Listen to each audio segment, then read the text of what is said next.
सन तेरा तौबा तौबा तौबा तौबा। जसकरण सिंह औजला, जिन्हें हम करण औजला के नाम से भी जानते हैं, एक famous Canadian Indian singer, rapper और सॉन्ग राइटर हैं। कनाडा में इन्होंने अपने सिंगिंग करियर की शुरुआत की और आज ये पंजाब के ही नहीं बल्कि इंडिया के टॉप आर्टिस्ट के नाम में इनका नाम भी लिया जाता है। करण औजला के काफी ज्यादा songs UK Asian chart, YouTube music chart और बिलबोर्ड में भी अपनी जगह बनाई हुई है। इनकी डेब्यू एल्बम यानी कि पहली album batch the fuck up billboard Canadian album chart में 20वें नंबर पर रैंक कर रही थी और यही एल्बम न्यूजीलैंड एल्बम चार्ट में 34th स्पॉट पर रैंक कर रही थी। और इस एल्बम ने इन्हें सन 2021 में लार्जेस्ट डिजिटल आर्टिस्ट का टाइटल भी दिलवाया। और इसी एल्बम के बाद करण औजला पंजाबी म्यूजिक इंडस्ट्री के मोस्ट पॉपुलर आर्टिस्ट बन गए। करण औजला का जन्म 18 जनवरी सन 1997 को लुधियाना पंजाब के एक छोटे से गांव कराला में हुआ और जन्म के समय इनका नाम था जसकरण सिंह औजला। इनके फादर का नाम था बलविंदर सिंह औजला और इनकी मदर का नाम था राजविंदर कौर। और काफी दुख की बात है कि अपनी 9 साल की उम्र में करण औजला ने अपने फादर को एक कार एक्सीडेंट में खो दिया। इसके बाद जब करण औजला 11 साल के थे तब कैंसर की वजह से इनके मदर की भी मृत्यु हो गई। करण औजला ही नहीं बल्कि इनके फादर को भी लिखने का काफी ज्यादा शौक था और वहीं से करण औजला को लिखने का शौक पड़ा। जब करण अपने 9th स्टैंडर्ड में थे तब एक मैरिज सेरेमनी में इनकी मुलाकात उस समय के पंजाबी फेमस आर्टिस्ट जस्सी गिल से हुई और उसी शादी में करण औजला ने जस्सी गिल को अपना गाना रेंज सुनाया जो कि जस्सी गिल को काफी पसंद आया। इसके बाद जस्सी गिल ने करण औजला का ये लिखा हुआ गाना अपनी एल्बम में गाया जिसका नाम है रेंज। और ये गाना रिलीज होने के बाद पंजाब में काफी ही पॉपुलर हुआ। इसके बाद करण औजला कनाडा चले गए और कनाडा के स्टेट ब्रिटिश कोलंबिया के एक शहर सरी में इन्होंने अपनी पढ़ाई की और पढ़ाई करने के साथ साथ ये अपने डेली खर्चे निकालने के लिए पार्ट टाइम जॉब भी किया करते थे। काफी ही कम लोगों को पता है कि इनका पहला गाना था सेलफोन जो कि इन्होंने मैक बेनीवाल के साथ सन 2014 में रिलीज किया। पर यह गाना लोगों में इतना पॉपुलर नहीं हुआ और एक कमर्शियल फेलियर रहा और उस समय इस गाने को सिर्फ कुछ हजार ही व्यूज आए थे। इसके बाद करण औजला ने अपना करियर एली मंगत और दीप जंडू के साथ शुरू किया और उस समय इन्होंने एली मंगत, गगन कोकरी, जैजी बी और सुखी के लिए काफी ज्यादा गाने लिखे।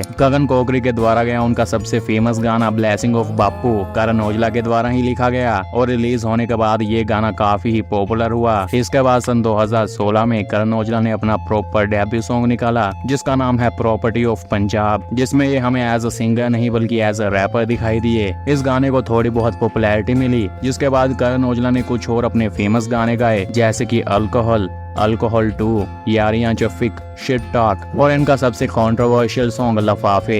इसके बाद करण औजला ने दीप जंडू के लिए अप एंड डाउन गाना लिखा और वो भी कमर्शियली काफी ज्यादा सक्सेसफुल हुआ और इन्हें मैसिव पॉपुलैरिटी अपने गाने डोंट वरी की वजह से मिली जिसमें फीचर किया था गुलेज अख्तर ने। यूट्यूब पर रिलीज होने के बाद इस गाने को मिलियंस में व्यूज मिले और ये करण औजला का पहला गाना था जो कि यूके एशियन म्यूजिक चार्ट में दर्ज हुआ। इस गाने के बाद करण औजला ने अपने सक्सेसफुल सॉन्ग्स की लाइन लगा दी और इन्होंने अपने फेमस गाने जैसे कि रिम वर्सेस चांजर, ना ना ना, नो नीड ये सब गाने दिए और ये तीनों ही गाने Apple music 2010 Punjabi essential playlist में आज भी दर्ज हैं। डोंट वरी के बाद इनका सबसे पॉपुलर गाना रहा डोंट लुक जिसने एशियन म्यूजिक चार्ट में 24 हफ्तों तक अपनी जगह बनाए रखी। सन 2019 में इन्होंने एक मूवी का टाइटल ट्रैक गाया जिसका नाम था सिकंदर 2 और इसके बाद इन्होंने अपना गाना हिंट रिलीज किया जो कि यूट्यूब ट्रेंडिंग लिस्ट में 5 दिनों तक रहा। दिसंबर 2019 में करण औजला यूट्यूब पर सबसे ज्यादा सुने जाने वाले पंजाबी म्यूजिक आर्टिस्ट बन गए और इसके तुरंत बाद इन्होंने अपना कंट्रोवर्शियल गाना चिट्टा कुर्ता रिलीज किया और कहा जाता है कि इस गाने में करण औजला ने सीधे सिद्धू मूसेवाला पर शॉट्स लिए थे पर यह गाना भी कमर्शियली काफी हिट रहा। इसके बाद जनवरी 2020 में इन्होंने अपना गाना झांझर रिलीज किया जिसको यूट्यूब पर 24 घंटे में ही 5 मिलियन से ज्यादा व्यूज आए। अप्रैल 2020 में इनके गाने शेख की ऑडियो लीक हो गई जिसके तुरंत बाद इन्होंने इस गाने की म्यूजिक वीडियो रिलीज की।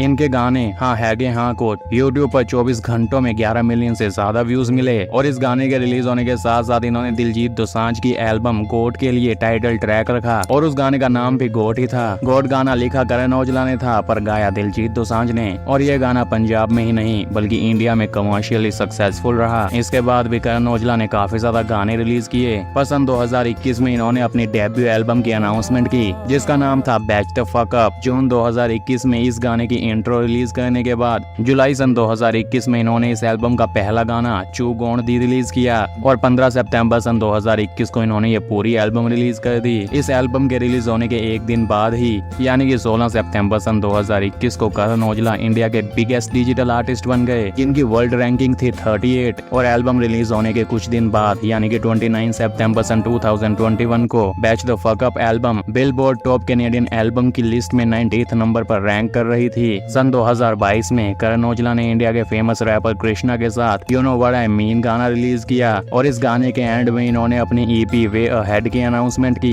सन 2022 में इनके गाने गैंगस्टा और गेम ओवर कमर्शियली हिट रहे और इसी साल यानी कि सन 2022 में इन्होंने इंडिया के फेमस रैपर बादशाह के साथ अपना गाना प्लेयर्स रिलीज किया। वे अहेड एल्बम रिलीज करने के बाद इन्होंने अपनी ईपी फॉर यू को रिलीज किया जिसमें फीचरिंग कर रहे थे इक्की और हाल फिलहाल इन्होंने अपनी एल्बम मेकिंग मेमोरीज को रिलीज किया है और उसमें भी सभी गानों में फीचर कर रहे हैं इक्की। अगर इनके पर्सनल लाइफ की तरफ देखें तो सन 2019 में करण औजला की एंगेजमेंट अपनी गर्लफ्रेंड पलक के साथ हुई और इसी साल इन्होंने अपने हाथों पर अपने मदर और अपनी फादर का टैटू भी बनवाया। 9 जून सन 2019 को करण औजला पर एक अटैक भी हुआ जिसमें बंदूकों के काफी ज्यादा राउंड्स फायर किए गए, पर थैंकफुली करण औजला इस अटैक से बच गए और बाद में इस अटैक को गैंगस्टर सुखप्रीत बुड्ढा ने कंफर्म भी करा। सन 2019 में आर्मेनिया में भी इन पर एक अटैक हुआ और उस अटैक में भी करण औजला बच गए। मार्च सन 2020 को इन्होंने भगत सिंह और उधम सिंह की फोटो अपनी लेफ्ट आर्म पर बनवाई। एक इंटरव्यू में करण औजला ने बताया कि ये अमेरिकन रैपर 50 सेंट और ड्रेक के साथ फीचर करना चाहते हैं। और 2 मार्च सन 2023 को इन्होंने अपनी गर्लफ्रेंड पलक औजला के साथ शादी भी की। लुधियाना के एक छोटे से गाँव कराला से निकलकर आज करण औजला ने दुनिया भर में अपना नाम कमाया और आज के समय इनकी टोटल नेटवर्थ है 100 करोड़ रुपए।